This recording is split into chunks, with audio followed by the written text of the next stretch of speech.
Father, we would like to thank you, dear God, for this time that was given to us. And we are celebrating the birthday of Miggy today. Please give him good health and strength together with his family. Please protect him from impossible dangers and guide him, dear Father, that he grows with the accordance of your divine will.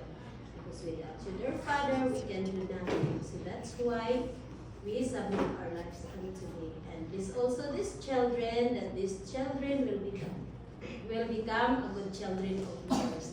Thank you so much, Lord, for your guidance and protections. Please also the family of Miggy, this their source of income so that they can sustain the needs of Miggy every day. And also their Father, this food in front of us, that this food will give us proper nourishment, that we can do our task with the accordance of your divine will. Thank you so much, Lord, for answering our prayers and forgive us from all our sins as we committed against thee in our thoughts, words, and actions.